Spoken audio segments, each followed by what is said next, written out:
It was February of 2021 when a little boy was reported missing in Middleton, Ohio, by his mother and her boyfriend. An extensive and exhaustive search for the little boy commenced, but it wouldn't take long before someone made a disturbing confession. A confession that would send shockwaves across the nation and across social media. It was around 10:15 a.m. on Sunday morning, the 28th of February 2021, when a couple went to Middleton Police Station. They were 29-year-old Brittany Gosney and her boyfriend, 42-year-old James Hamilton. They informed police that Gosney's 6-year-old son, James Hutchinson, was missing. They said that they had awoken in the morning to find that James was missing from their home. They explained to the police that they had searched for James for a couple of hours, but to no avail, and then came down to the police station. The family lived on Crawford Street, and James was a first-grade student at Rosa Parks Elementary School. James was described as a white male standing at around 3 feet tall and weighing around 42 pounds. He had red hair and blue eyes. According to Gosney, her son was wearing a red shirt with blue and red Batman pajama pants. Police would ask the public to keep an eye out for James and to call the police if they saw him. Straight away, police were suspicious of Gosney and Hamilton when they came in to report James missing.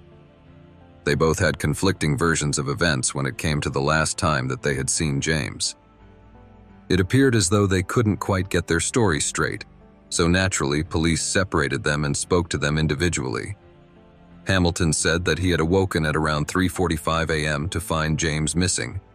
He said that he searched for James on foot, and then in his van, but claimed he came home, took over-the-counter medication, and fell asleep before waking up at 8:30 a.m. to search for James again.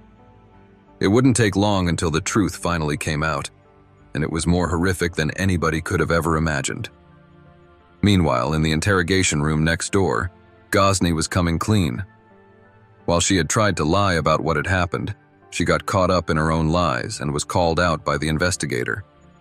After sticking to her story for several hours, Gosney finally told investigators that around 3 a.m. on Saturday morning, she had driven James and his 2 siblings, who were 9 years old and 7 years old, to Rush Run Wildlife Area in Somerville. The wildlife area is quite the hidden gem and a popular spot for walkers. In fact, the family had been fishing in the area beforehand. However, Gosney wasn't taking her children there for an early morning day trip. She explained that she took James and his siblings to the relatively isolated area to either scare them or abandon them. She pulled over in the parking lot and ordered the 3 children out of the van. Gosney said James held onto the van door handle, presumably trying to get back into the van. It was late at night, dark, and the idea of being alone in the wilderness would be terrifying for even most adults, never mind children. James grabbed a hold of the door handle and clung on for life, while Gosney drove off at a high rate of speed, dragging her son for some distance. Gosney explained that James eventually let go of the door handle, and she continued to drive. She said she returned to the scene around 30 minutes later and found James dead in the middle of the parking lot. He had sustained a head injury. She ordered the 2 other children to get back into the van and bundled James's lifeless body back in with them. She told the investigators that she had placed James's body in the van. Gosney drove back to their home on Crawford Street. She took James upstairs and placed him in a bedroom while the other 2 children went back to bed. When they were asleep, Gosney and Hamilton drove James's body from the home to Lawrenceburg, Indiana, which was around an hour away. Here, they pulled over on the I-275 bridge and threw James's body into the Ohio River after weighing it down with a concrete block. After taking Gosney to the scene where she had tried to abandon her children, they took her back to the police station for more questioning. She opened up a little bit further, providing more poignant details about James's last moments on Earth. She showed the investigators that when she pulled up in the parking lot, James didn't want to get out of the van. His 2 siblings got out, but he refused. She stated, "I was like, get out. I told the kids I was sorry. The older kids were the only ones who got out." She said that James replied, "Mommy, I don't want to be here." James eventually got out of the van, but he kept trying to open the back door to climb back in. She confessed that she knew she had dragged James as he clung onto the handle. She explained that she couldn't hear much because she had the music on loud, but said that at one point, she heard the children screaming and then heard a noise. However, she didn't stop to investigate what this noise was or check if James was okay. She simply continued to drive before eventually returning sometime later. Back in the other interrogation room, Hamilton finally began to come clean. He stressed that he had not been with Gosney when James was killed, but he admitted that they had both taken the children out to rush run beforehand and dropped them off as a scare tactic and a form of punishment.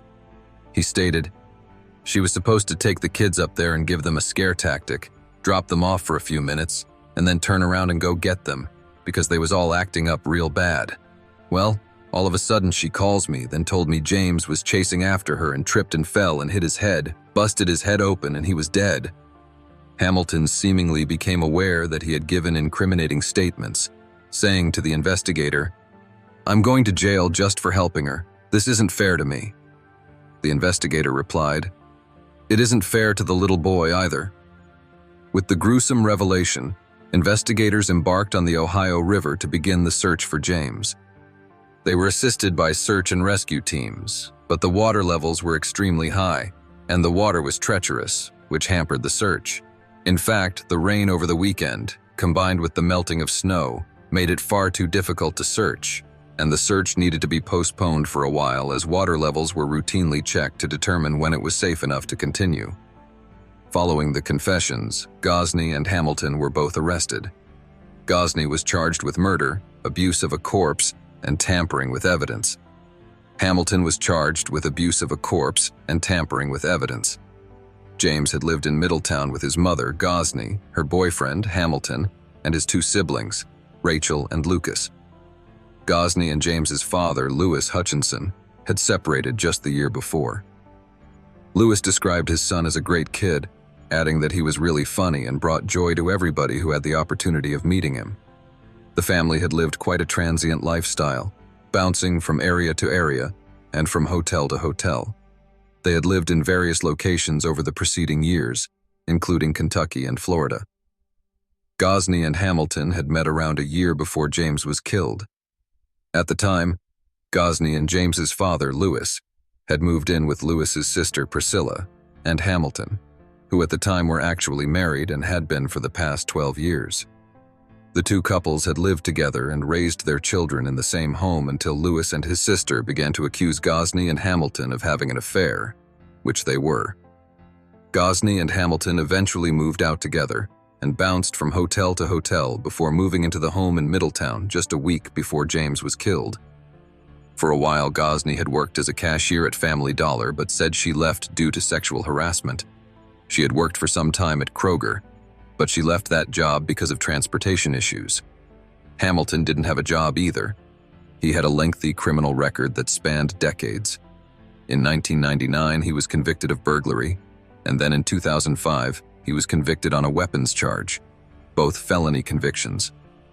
He had also faced a number of misdemeanor charges, including drug-related offenses, disorderly conduct, domestic violence, obstructing official business, and possession of an open flask.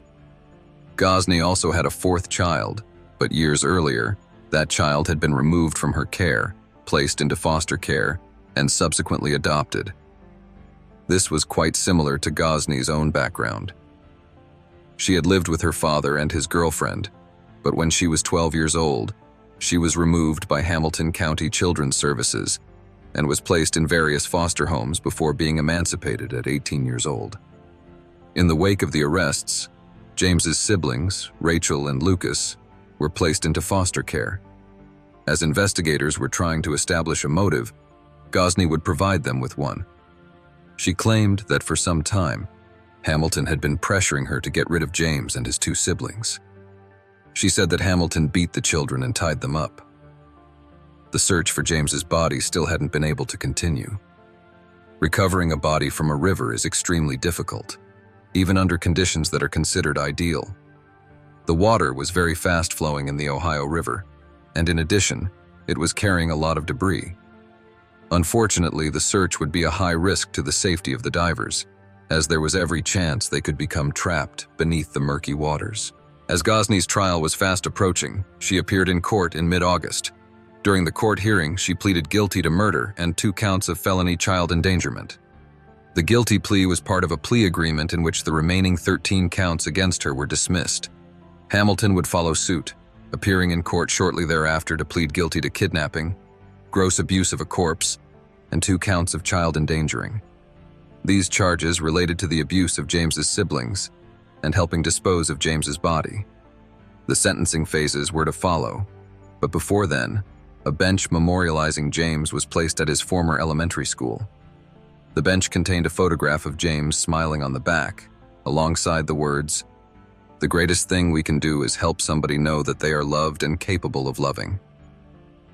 On the other side of the bench was a silhouette of a boy with the words, "In memory of James Hutchinson, a little boy who loved school, his teachers, and his friends."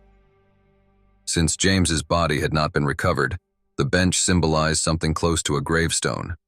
Brittany Gosney was sentenced to life in prison with the possibility of parole for 21 years. Hamilton was sentenced to a minimum of 15 years and a maximum of 19 years in prison and was ordered to register as both a child victim offender and a violent offender upon release. It was a cold winter morning when James Hutchinson and his brother and sister were loaded into the family van by Brittany Gosney, the one person who should have been there for them. She forced her 3 confused and cold children out of the car and attempted a quick getaway. In that brief moment, James did the only thing he could think of. He reached out for his mother. She pressed the pedal and took off, with James clinging on for dear life. As the world tried to comprehend how a mother could be so cruel, the search for James's body continued to this day. His body has not been recovered, compounding the grief of those who loved and cared for him.